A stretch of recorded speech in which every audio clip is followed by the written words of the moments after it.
Our STEM classes have new machines to show off. Keep watching them to see them action.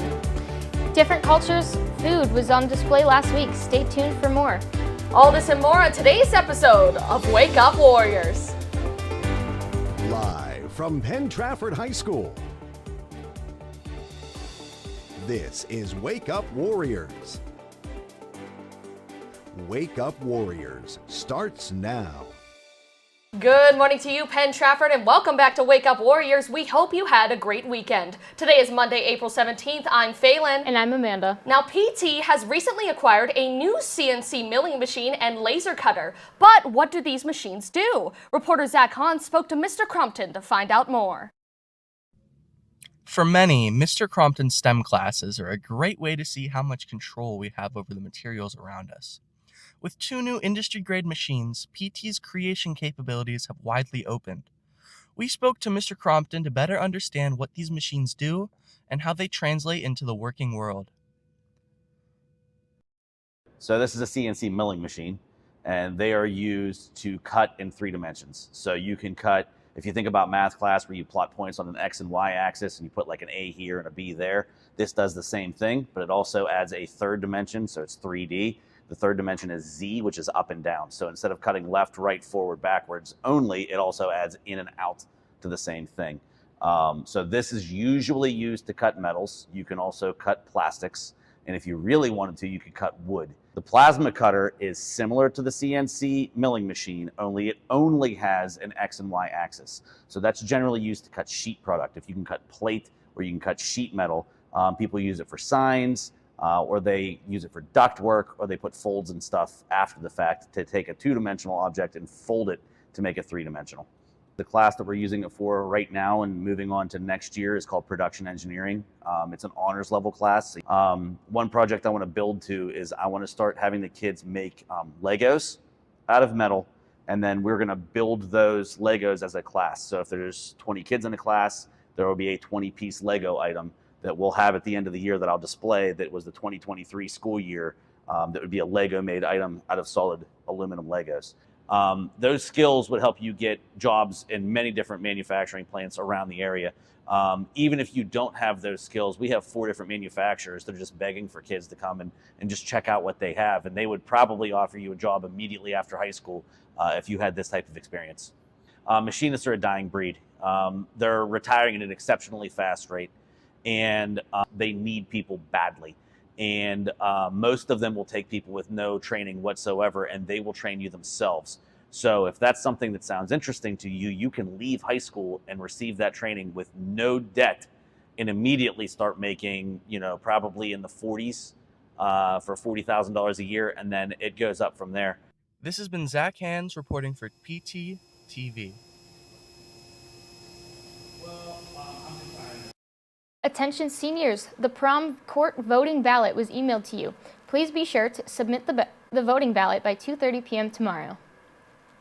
The Stanley Cup playoffs start tonight with 4 matchups. We sent out reporter Nick Shermito and TV1 reporter Cameron Nichols to ask students and staff who they think will take on the cup this year. The Stanley Cup playoffs begin tonight. Today, me and TV1 student Cameron Nichols will be going around school asking people who they think will be winning this year's Stanley Cup. Who is winning this year's Stanley Cup? Penn Trafford Hockey Club, Roll PT Hockey. No, that's not. Okay. The Avalanche look really good. So that's your pick, Colorado? Yes. I don't know, maybe Boston. The Dallas Stars. Why? Jason Robertson's just a god. Who's winning the Stanley Cup this year? I'd say the Avalanche. Why? They've been on a roll and they did well last year. I have a question for you. Who is winning the Stanley Cup this year? It's got to be Boston. Why? Because they're big, they're bad, they're Bears. Any other words that start with B, I think they're going to get it done. Got probably the Bruins. Boston Bruins. Leafs. Edmonton. I like that pick. I like it. Yeah. All right, there it is. Thank you. You're welcome. You know who's not going to win the cup? Toronto Maple Leafs. What about the Toronto Maple Leafs? How are you feeling about their odds? They might as well get their golf clubs up right now. They probably have a chance after the first round. Well, thanks. That is who the students and staff of PT has to choose for the playoffs this year. Reporting for PTTV, this has been Nick Shermito and TV1 student Cameron Nichols. The blood drive is being held today from noon to 5. It is open to all students and the public. There are permission forms for all students. Snacks and juice will be provided. 1 hour of community service will be given to those who donate. Schedule a time online at donateblood.centralbloodbank.org or see Kenna Mastine.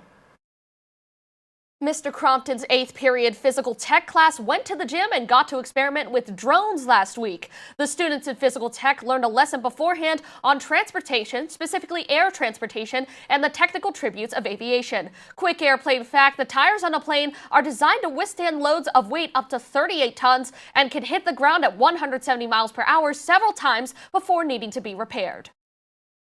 The Penn Trafford Unified Coalition held a Dine Around the World event last week to experience food from different cultures. Unified Co-President Maddie Setzenfand gave an overview of the turnout. So the event's purpose was to kind of include like different kinds of foods and things for people to do. Each of our clubs, Spanish, German, and French, all brought a different item, and then the middle school's culture club also came. This was kind of to get people to try new things and eat something different, so I think it went pretty well. So the turnout, it was incredible.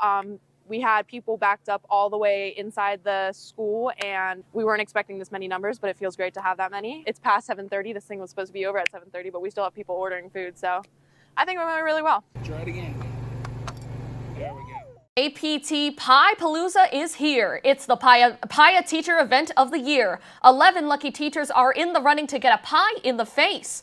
Buy a ticket at lunch for $1 and put it in the bucket of the teacher you want to get pied. The top 5 earners will get pied, and the number 1 money earner will get a full sundae in the face. You might get picked to do the honors. All proceeds go to the Box of Hope fundraiser, now through April 28th in all lunches.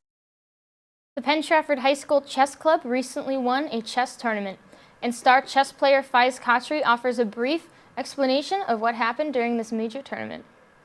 So the chess tournament was when we invited a couple of schools over to the library, and we played each other, and I won all 4 of my games. We played 4 games, and they're 40 minutes each. So I won all 4 of them, and that means that I get first place, and I won first place for the A team. Stefkovich's 5th period would like to congratulate the 3 grand prize winners. Mrs. Drystat won $100 for sports and social, Mrs. Schultz won $100 cash, and Mrs. Corna won 2 tickets behind home plate to the Pirates home opener. Thank you to everyone that supported our project this year. This past week in sports, the track and field teams competed at the Latrobe Wildcat Lady Spartan Invitational on Friday. Medalists were Michael Cheplick, Jake McGee, Ekelis Lett, Joe Ambrose, Aiden Lett, the 4x100 relay, and Matt Sarnowski. For the girls, the medalists Kate Shaw, Vienna Kearns, Hannah Weishar, Amelia Barilla, the 4x100 meter relay, and the 4x400 meter relay. The girls track team sadly lost to Hempfield last Wednesday. The individual first places were Kate Shaw, Amelia Barilla, Lily Gall, and the 4x400 relay. In that same meet, the boys track team beat Hempfield for the first time in 51 years. They are now on track for the 2nd playoff berth in the last 20 years. Individual first places were Thomas Cheplick, Aiden Lett, Ekelis Lett, Jake McGee, the 4x400 relay, and Matt Sarnowski. Great job to both teams. And last Friday, the girls softball team won in a close matchup 10-8 against the Kiski area. Tonight in sports, the tennis team travels to Upper St. Clair for a 3:30 matchup. The girls lacrosse team travels to Winchester Thurston to take on the Bears at 4 o'clock. The softball team travels to Greater Latrobe for a 4 o'clock matchup against the Wildcats. The baseball team heads to Butler to battle the Golden Tornadoes at 5:30 p.m. And the boys lacrosse team travels to Baldwin for a 7:30 matchup against the Fighting Highlanders. Good luck to our Warriors tonight. Now that's all for today's show. Thank you for watching Wake Up Warriors. Please stand for the pledge of the flag. I'm Phelan. And I'm Amanda. Have a great day, PT.